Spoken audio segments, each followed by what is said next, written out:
This episode is brought to you by Heyday. Feeling stressed? Take a moment for yourself with Heyday. Stroll through rows of golden wheat, tend to cute barnyard animals, and discover the joys of a digital farm retreat. You don't have to hop in a car or catch a plane. Escape to the farm at the tap of a finger. With Heyday, you're not just tending to a farm, you're tending to yourself. Heyday. Search Heyday, that's Hay space DAY, in your favorite app store. Heyday is a free-to-play mobile game and offers optional in-app purchases and random rewards. Your weekend is not complete without the First Lady of New York Radio. It's the Joan Hamburg Show. Talk Radio 77 WABC. I'm Joan Hamburg, and welcome to our show. You know that we do this every Sunday, starting at 2 o'clock.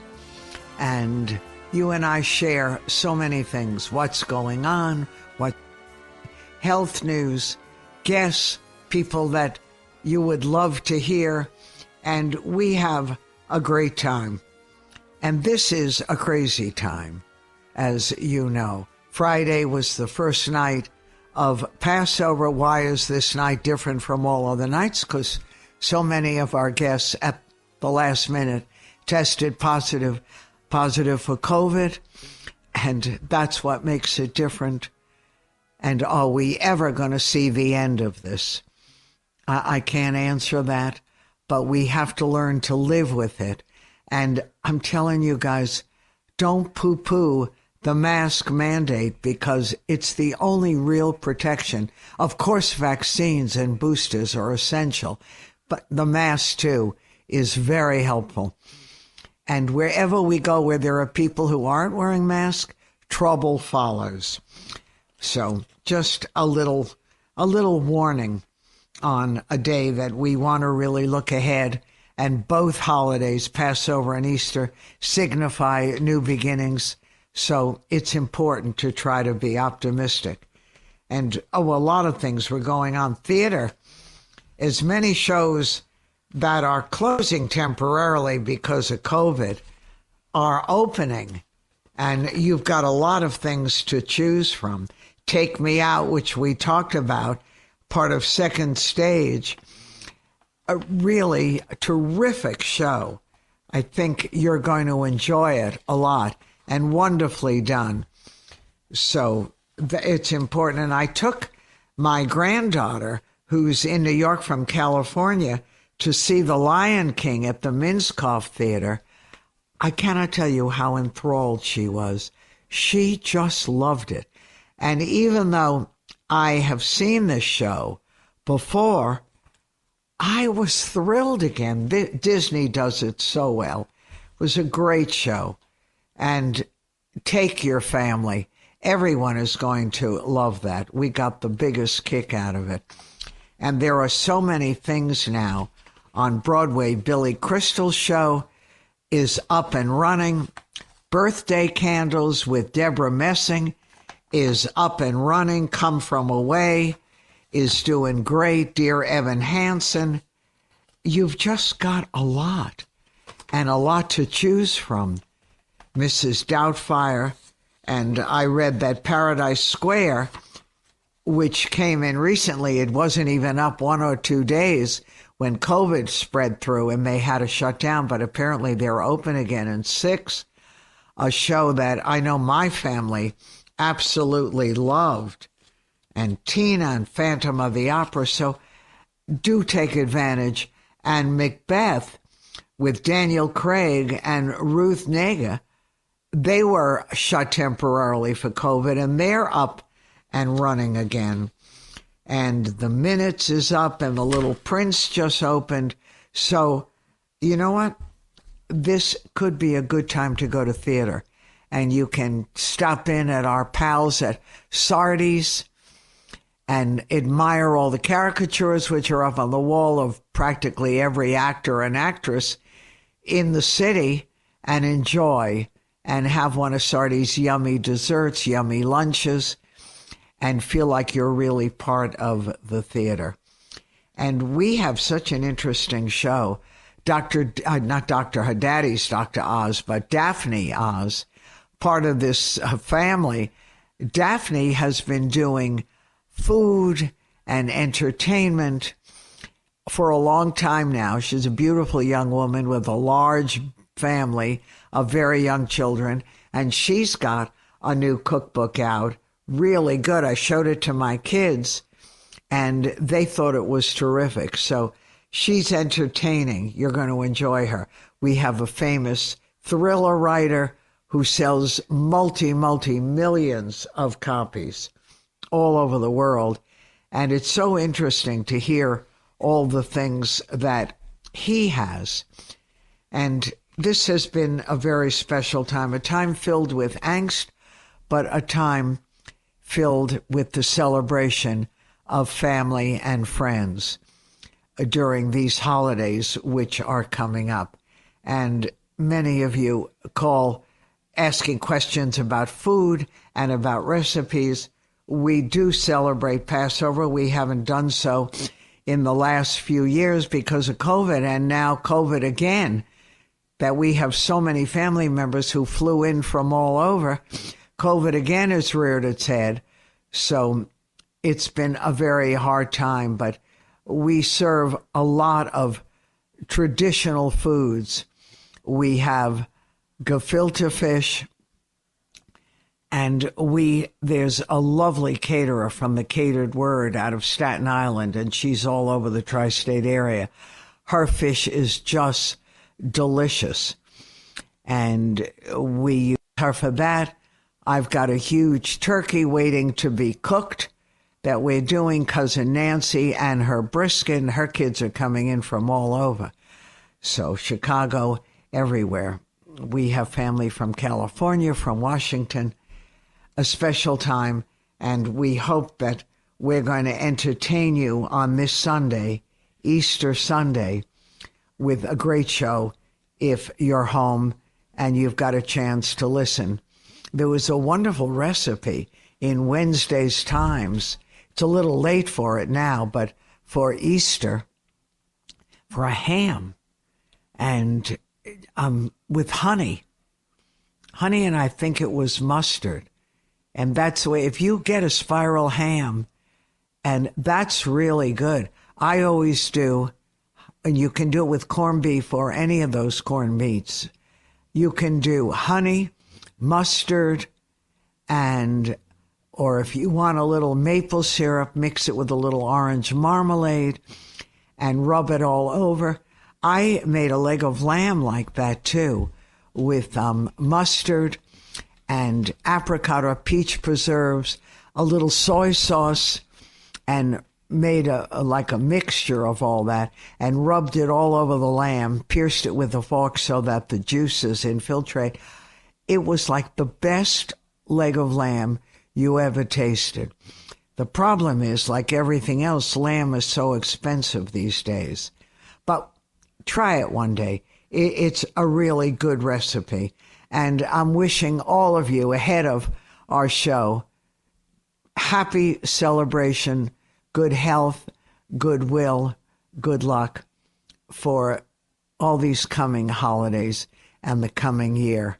I'm Joan Hamburg, and the Joan Hamburg Show every Sunday at 2 o'clock, and on Instagram, on Facebook, on 2 podcasts, not 1. You be part of it. I'm so happy to welcome you. I'm Joan Hamburg. Much more ahead. This episode is brought to you by Indeed. When your computer breaks, you don't wait for it to magically start working again. You fix the problem. So why wait to hire the people your company desperately needs? Use Indeed's sponsored jobs to hire top talent fast. And even better, you only pay for results. There's no need to wait. Speed up your hiring with a $75 sponsored job credit at Indeed.com/podcast. Terms and conditions apply. The First Lady of New York Radio, Joan Hamburg. Entertaining and informative. Talk Radio 77 WABC. Welcome, everyone, to the Joan Hamburg Show. And if you think that you're busy, I want you to meet Daphne Oz. And I know you've met Daphne. You know her family, her daddy, Dr. Oz, her mom, who is also a personality on television.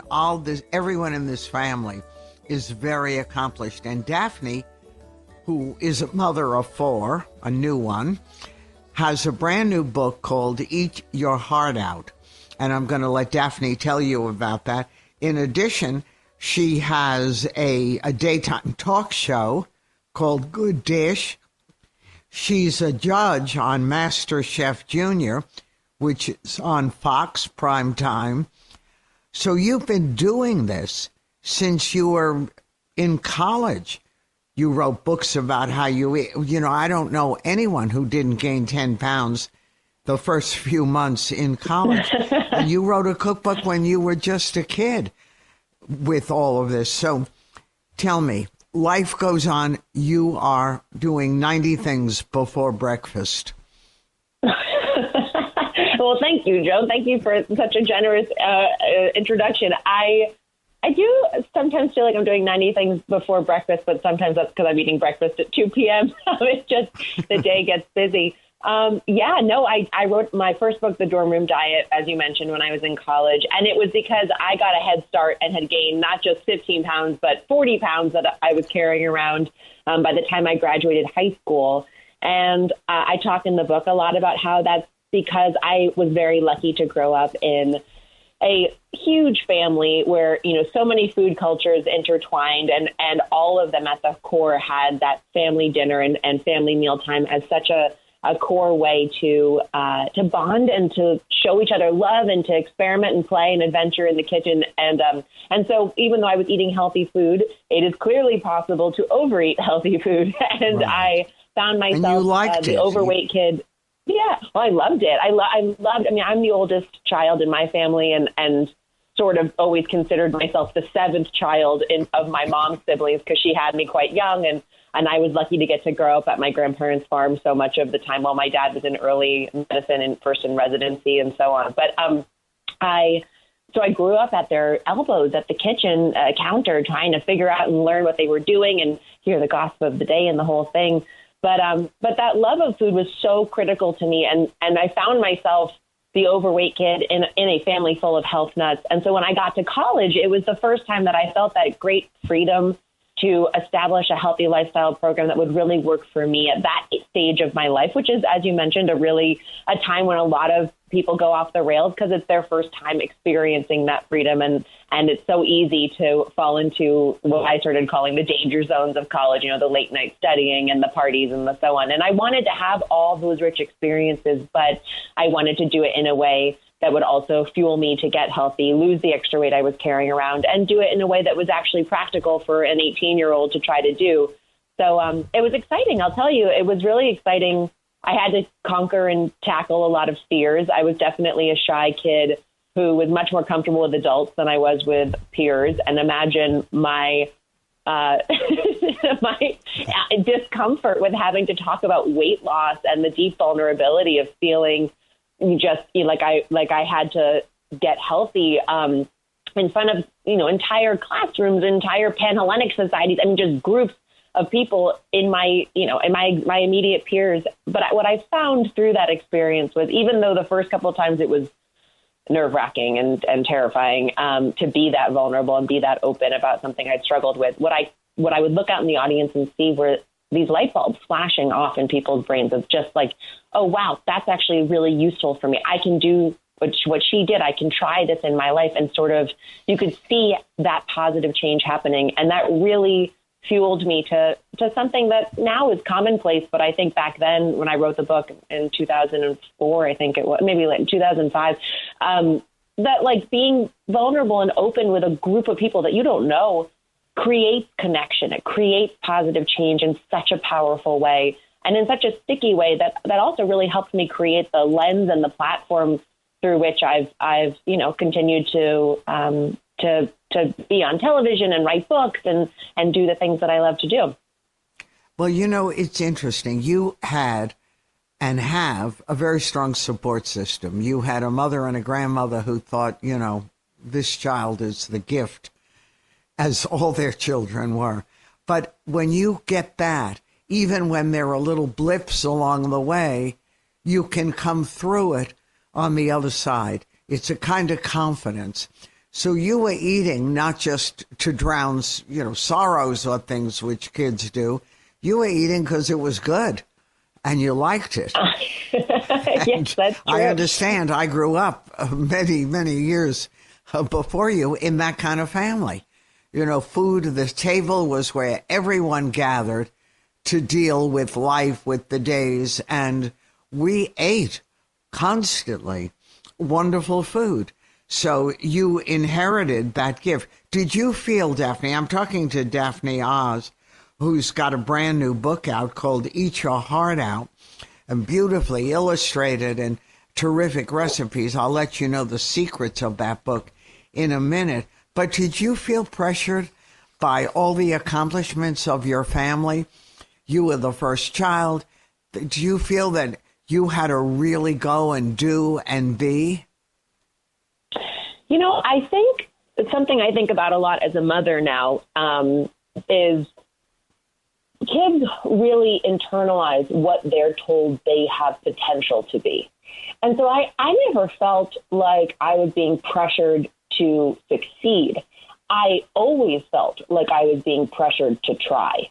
I was being pressured to work. I was being pressured to live up to and take advantage of the immense opportunity and just, you know, a support system, as you mentioned, of having a family who really believed in my potential. And I think that, and I also was very inspired by how, you know, what I saw the members of my family going after in their lives. And something I remember, you know, early on was being told that being the most talented or the most naturally gifted at something is never going to beat being the person who works the hardest. That's interesting. I think that's, yeah, and I think it's a very empowering statement, because that is something that in many ways you are much more in control of than what you're innately born with. And I think as a parent now, you know, with my kids' school, I've been learning so much about a growth mindset. And this is something that I don't remember being explicitly praised in that way when I was a kid growing up, but I think about it all the time now. And it's valuable for adults as much as it is for kids.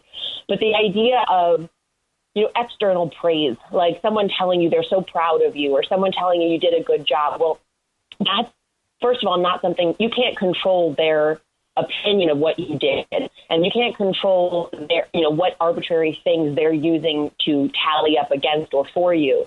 And so it creates a weird paradigm, because all of us as parents are so tempted to do that. You did such a good job. This is the best painting ever. You're so good at math. Like, you know, that's just something so ingrained in supportive parenting. But when you do that to kids, what I've been learning, you know, certainly no expert in education, but my ears are wide open to it, because I really do. I want my kids to grow up with confidence. I want them to grow up with a desire to be of service and a desire to do great things, you know, to really run after the things that interest them, and be kind and all of it. And I want that to, and I know that sometimes happens in the spaces where we are not, as parents, stepping in to save them from everything or stepping in to spare them from what can sometimes be painful moments, but ultimately help them craft this confidence and this self-sufficiency that is so valuable as they go into adulthood. And just to complete the thought on growth mindset, you can see the pregnancy brain is so real. Right. You know, like but Daphne, are you saying that maybe we're putting too much heat on kids by telling them how brilliant they are, how successful? Maybe that's too much? No, it's actually just a change of your phrasing. It's not that, you know, you shouldn't want great things for your kids or hope that for them, or tell them that you think they're capable of those things. It's that the way in which you phrase it, so that it's not about you being proud of them. It's not, right, I'm so proud of you. It's how do you feel in that experience? Like, I'm so excited that you got to see when you worked really hard, look at what that created. You praising the effort, not the outcome, is, you know, from the educators that I've been speaking with, that is so fundamental to creating in them a system for judging their own lives that is about how it makes them feel, not about how other people perceive what they've chosen to do. And I think that is, you know, in this day and age, where lots of your life is open to other people's interpretation of it, it's actually so empowering to have your kids grow up with a feeling of, what am I going to be proud of? What am I going to do that's going to create positive change in my life? So you had asked about if I felt pressure. The pressure I felt was to fit in. I definitely wanted to work hard and see what my limits were. But I never felt pressure to do anything specific. It was really to explore my own interests. No, and that's really interesting because one of my kids, my son, always said to me, I felt a lot of pressure because you kept telling me how great I was, how gifted, a genius. He said, it was a lot of heat. I felt it. He said, later, I thought maybe I was lucky because that message got ingrained, that I could do anything, but it was the wrong kind. You're saying something which could be a good op-ed too, that it really makes a difference how you deal with it and phrase it. You can still give them the gift of confidence, but you have to do it not about you, about them. Yeah, which is hard to do because it's easy to see our kids as extensions of us, and we want good things for them. So and it's funny how the logic and the wisdom evolves, because I think there was a time where being a super rallying parent was what not just what was expected, what was hoped for.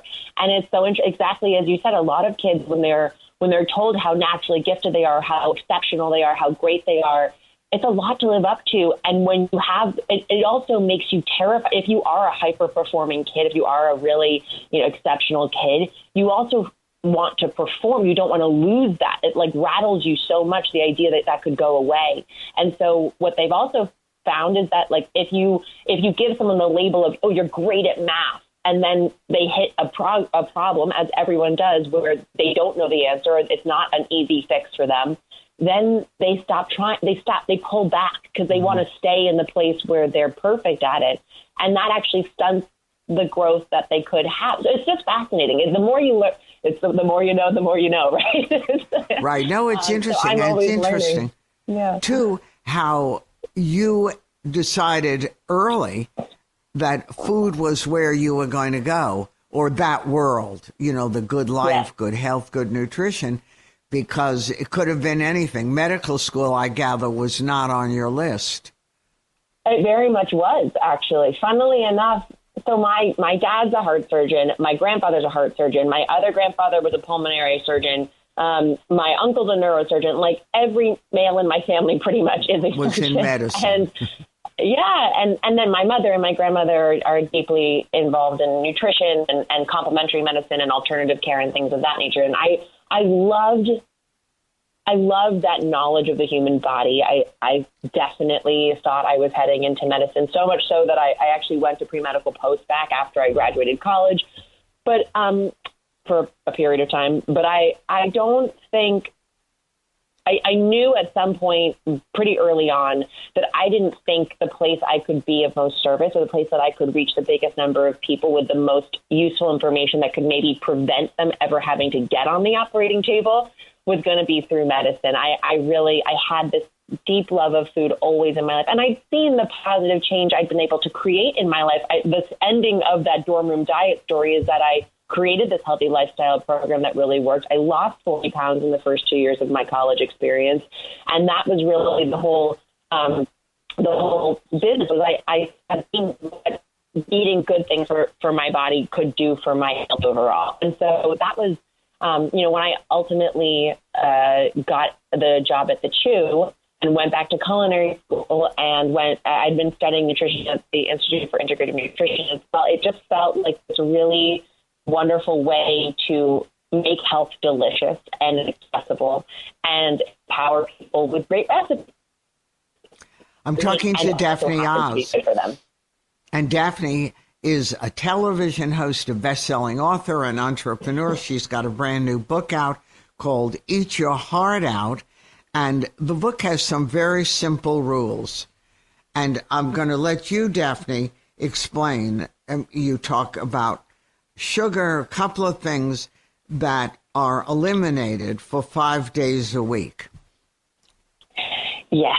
So while I created a program that worked for me when I was 18 and 19 and 20 with the Room Diet, this book, Eat Your Heart Out, is really a reset program for people who love to eat. People like me. In other words, I felt like, especially when you live for great bites and you love to enjoy life through food, as it sounds, Joan, like you grew up doing, I would argue people like us need a reset almost more than anybody else, because the indulgent moments stop feeling so significant when they feel rote or, without intention behind them or without any sense of like moderation or control around them. So it was, to me, especially after having babies or after periods of a lot of stress or a lot of celebration, I felt like I wanted a quick way to get my health back on track, to get my body back on track, to feel like I was making great, healthy choices again and resetting and renewing that commitment in a way that would never rob me of having the delicious food experiences I wanted to have. So Eat Your Heart Out is 150 recipes,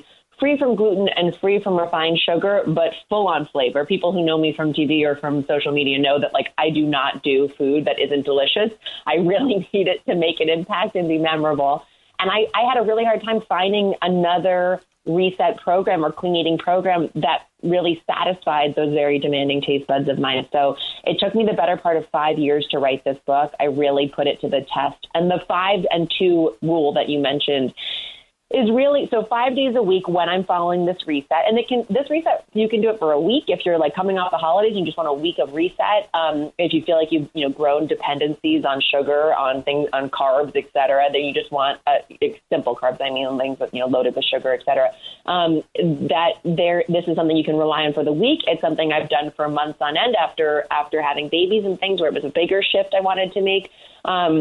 But in any case, 5 days a week, you're avoiding gluten and you're avoiding refined sugar. And that's, leaving you a tremendous abundance of foods to play with. And you'll see in the recipes here, I cover all elements of the day, breakfast, lunch, and dinner, of course, but also brunches and snacks and even desserts. I really want to Eat Your Heart Out to treat the whole human and to give you assets to use throughout your day. And then 2 days a week off when I eat whatever I want is really critical, because I've learned through so many parts of my life that your mind is your biggest ally or your biggest foe. And having those days that you can look forward to of I don't have to rule anything out. I can go to my birthday party or my friend's dinner or whatever's going on that you were looking forward to and continue to live your life in a really sustainable way. Well, it sounds good. There are a lot of wonderful recipes, and it's very easy plan to follow. I mean, I was already copying down miso glazed sea bass and shrimp in a lettuce wrap. There are a lot of yummy things, and I congratulate you on everything, and your family's off to a lot of new adventures. Your dad is running for political office. Everyone is doing their thing, and it's an exciting time in the Oz family. Look forward to talking to you again. Congratulations. I'm Joan Hamburg, and you're listening to WABC. Hilton brings you new ways to stay, with experiences that let you capture the glory days. Introducing the Graduate Hotels. Each inspired by local college towns, these stays are always original and never boring. Get in touch with traditions all across the country and enjoy a stay that's a class above the rest. Book at Graduate Hotels with Hilton Honors Points at Hilton.com. It's a win-win. Hilton, for the stay.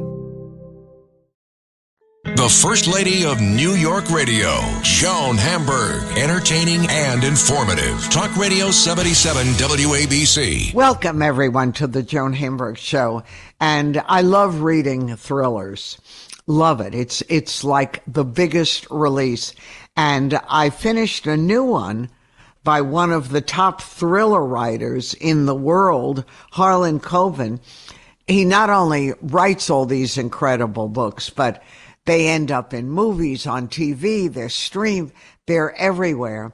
And we've become very attached to some of his characters. And in his brand new book called The Match, we re-meet Wilde. Do you remember that, guys?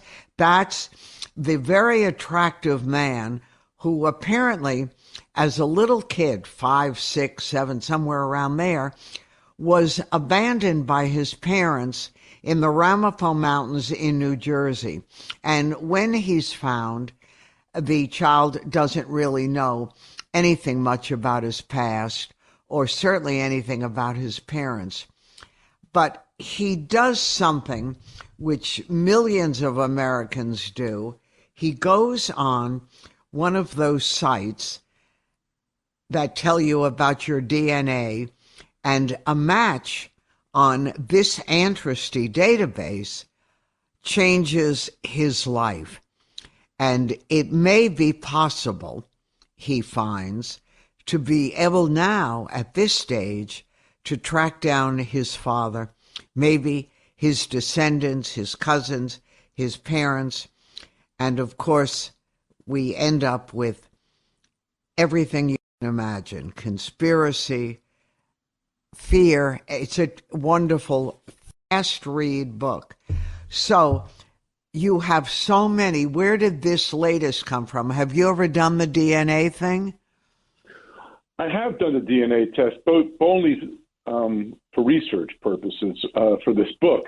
But yeah, the whole idea was, as you say, so imagine if you find this kid in the woods. He swears he's always lived in the woods. He's 5 or 6 years old, doesn't remember parents, broke into cabins to feed himself, and some 35 years later, he still doesn't know how he ended up in the woods. And right on page 1, after taking a DNA test, the matches, he's standing across the street from his biological father. So we're getting right into the tale. This is the match is his origin story, right? If it was a Batman, this is where we learn Batman's parents were murdered. Right. This is sort of how Wild became Wild. So the match is the origin story, if you will. Right. And he's so well adjusted, Harlan. That's the, part. Dump a kid in the woods and pick him up later. They're usually not like this character who, despite everything, is pretty solid inside. Well, Wild has a lot of trouble connecting to people. He lives, for the most part, in this eco capsule, which is a really cool thing in the woods. He doesn't really connect well with people. And as the book goes on, he really does start to shed some of those inhibitions and starts to really form ties with those around him. But the other things I wanted to do, Joan, and I think you probably picked up on it, was it takes place very much in the modern day. So I was dealing with some of the darker side of reality TV, of online trolling, online bullying. Bachelor shows, dating shows. Yes, exactly. I think that would be interesting for him to go through those worlds. Here's this sort of guy living in the woods going through these worlds to be able to find the answer of who he is and how he ended up abandoned in those woods. Right, and to track the other side of him with sort of a family he's adopted over the years. But, you too are an amazing character. You're still in college when you say, I'm going to be a writer. Now, that's like me when I was a kid saying, I'm going to be an actor. The reality is so far from putting the statement out there. But a couple of years after you got out, you actually were a writer, quote unquote, and did get published. Do you remember, when you think back, how that really happened? I remember everything. I mean, I've had an interesting career it was not overnight success. My first New York Times bestseller was my 10th novel, Tell No One. It was the first time I hit the bestseller list. It was my 10th novel. So it was a interesting process. But, my goals were always just to look a little bit ahead. Oh, I just want to have a novel published. Oh, wouldn't it be cool to have 2 novels published to show it wasn't a fluke? Oh, wouldn't it be great if I could just kind of scratch out a living? Oh, wouldn't it be great if one day I hit a bestseller list? Oh, wouldn't it be great if one day it hit number 1? All those sort of things were more of a gradual process. Today, I don't want to be one of these whining about people of today, but everybody thinks that their first book should be a huge bestseller. Instant. But I'm curious. It's not different. Yeah. If you were an actor, we might have met you in the wine business or as a waiter or something.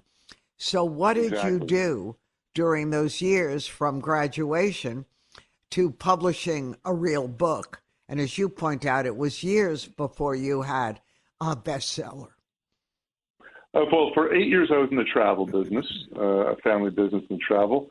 I was also smart enough to marry a pediatrician. My wife is a doctor. And so when I left that business after 8 years, and we sat down and we agreed, let's give it a try. Let's give this writing thing a try.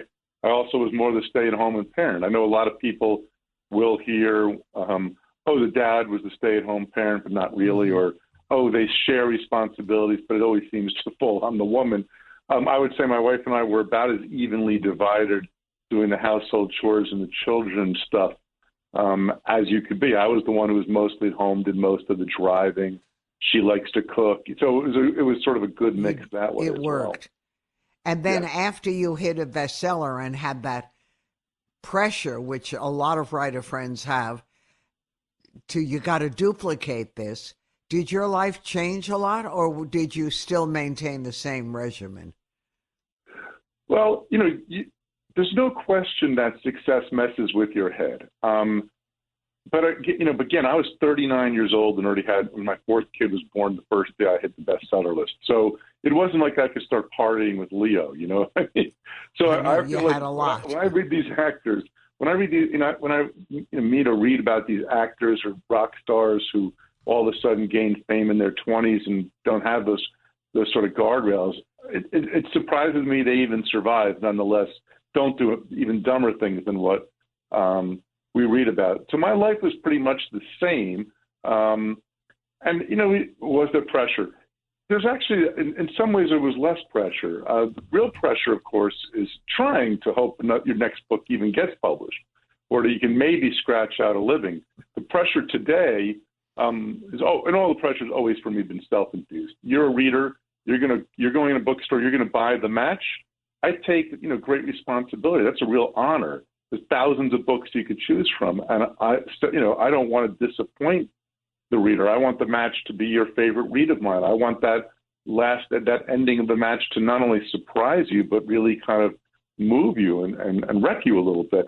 And if I'm not doing that, I'm disappointed in myself. So I'm always trying my best to do the best work that I can each time out. Right. And the question that I get from listeners all the time is, all right, I'm writing a book, or I've written a book, whether it's I'm a lawyer and want to share my story, or it's a murder or a cookbook. How do you do this? So here you were, married and probably had a kid before the first book came out. How did you get yourself published? You weren't connected. You were in an unrelated business. Well, my first two books actually came out before I had any of the kids, but they were with a very small press. I actually just sent it in and asked for an opinion, and they ended up publishing it. But it was an advance of, I think, $2,000. It was a beautiful hardcover edition, but it was not anywhere but libraries and a few bookstores. Was it a thriller? So then, it was a thriller. It was called Play Dead, and then Miracle Cure. Those were my first two books. And then I moved into the Myron Bolitar series, which was a paperback original series, but with a major publishing house, Bantam Doubleday Dell, and slowly moved up the ladder from that. Right. That was your basketball player, or former basketball player, who's now an agent. Yes, that's Myron. Yes. And then that was it. Then you started. Then it started, and it was growing slowly. I was doing just fine. And then I wrote a book called Tell No One. Came out in 2001, and that book changed my life overnight. That was the first New York Times bestseller, and all of a sudden my career went from 0 to 60. That's when you become the quote-unquote overnight success after 9 other books. That book just took off, and then since then each book has been taken a bestseller. Each book has been as a bestseller. This is my 35th book, believe it or not. You're unreal. 35. And when the book really took off, and the other books did okay, but they weren't, knocking the town down, what did you think that this book was better than the others, was special? What in it sort of made the public say, oh my gosh, I can't stop reading this? Well, Tell No One number one, had a great hook. Number two, the books before it, as you just mentioned, Myron Bolitar was a sports agent. So people had when you're marketing, people have the idea that, sports book, I have no interest in reading a sports book. well, now they've all found and realized they're not sports books at all. But that back then it was a harder marketing tool. But Tell No One had a great hook. When they made the movie in France, the poster read, 8 years ago, Dr. Beck's wife was murdered. Today he got an email from her. So that's a great hook. The idea that this man whose wife was murdered, and then 8 years later he sees her on a webcam alive.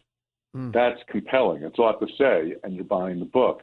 And so I don't know if there's a better book or not, but I think that people were locking into that.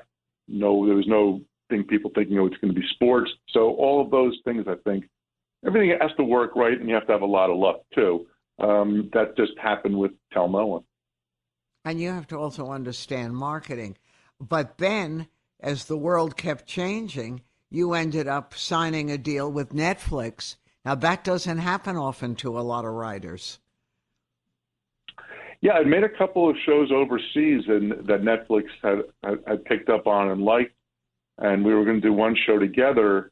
And then somebody came up with the idea of, well, we really want material for our Netflix films in all the countries. They're in 190 countries, and they like to have originals. People who have Netflix know this. They've seen shows Netflix Spain, Netflix Germany, Netflix France. And my books sell actually better overseas than they do here in the U.S., relatively speaking. And so they made an overall deal so that we could do a bunch of different shows in various countries. And it's been really, really fun. And their reach is so vast that it's just been a great experience and a great relationship. So at this point, Harlan, with The Match out, do you feel pressure to come up with another book, or do you have enough on your plate with streaming, with pilots, with television, with everything that you've got going on to just do what you're doing? Or do you want more? Well, the novels I always consider my day job, right? So every third week in March or so for the last 10 or 15 years, I've released a book then, and I plan on continuing that. So The Match, of course, is the new one, and I'm writing. I'm already 150 pages into the next one. It's writing a novel is you're a dictator. It's a completely solitary practice. It's just you. And TV is extraordinarily collaborative. It's the direct opposite creatively. So I've really enjoyed being able to do both. I hope I'm able to continue to do both. But if one has to give, I'll be writing the books. That usually is my priority. Right. And Wilde, your character, I was sure when I finished him that I was going to meet him again, that there was going to be a series or something, so we know what happened to him. Right. The Boy from the Woods, which is the first book, if you will, of Wilde. Yeah. I don't tell you how he ended up in the woods. We just know his story that he ended up in the woods. And it's a mystery where he's trying to find a missing teenager, and it really explodes almost all through the world up into presidential politics and everything like that. But I never answer the question at the end of that book of, well, how did he end up in the woods? So this, again, is like his origin story. It's like you're reading one of those comic books and, you watch Batman solve crimes, and now you find out Batman's parents were murdered, and that's how he became the Batman. So you can read them in either order. You can read Boy from the Woods first or The Match first. But yeah, now you know how he ended up abandoned in the woods and what happened to his parents and his family and all of that. But of course, now we want to know that we have new information, how this really impacts in the long run his life and his love life, his relationships. But a great job. Now, are your kids involved in writing at all? I have one of the four. One is involved in writing. One is a very talented TV writer. She's written for me on Stay Close and The Stranger, which people may have seen on Netflix. Most of the funny lines and most of the teenage stories on those two TV shows are hers. She brings a great young voice to the team, which my partner I've been working with in those British series really thought we needed and brought Charlotte in. So Charlotte's a big part of that. She also wrote the pilot episode of a show that I'm hopefully going to be filming in New Jersey. Well, not hopefully, we're going to be filming in New Jersey for Amazon Prime, based on my young adult to make Ebola series soon. So, yeah, she's quite active. The other ones, no. One is going to be working at NASA in flight control. One is still at Brown University, and one is working in New York for a consulting firm. So they're kind of all over the place. Right. And the one from Brown, I have two kids who came out of Brown.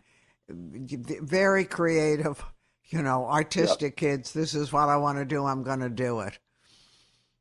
She's more science-oriented. I don't even understand. She told me what her major is, something called computational biology. I still don't understand what exactly that is, but, whatever. No, it's great. And they have a great pre-med, too.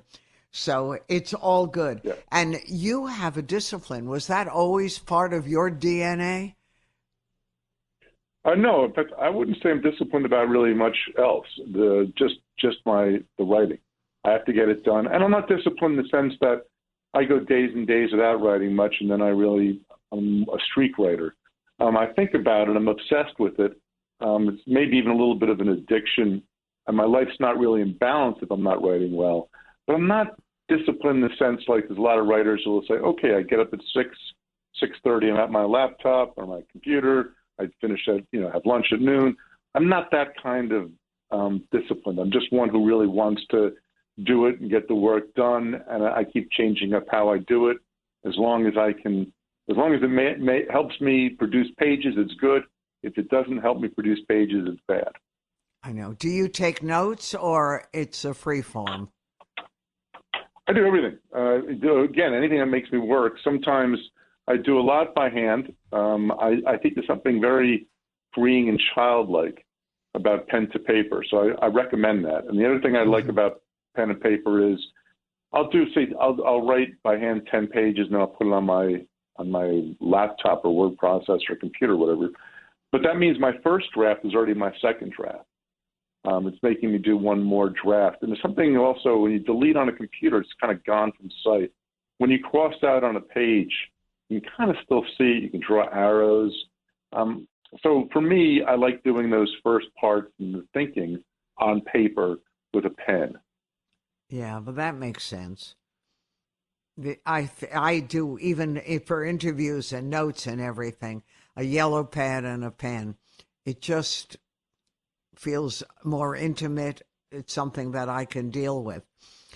But do you treat yourself to time off? Like the match, did you give yourself a break? Because I know you're already started on the next one.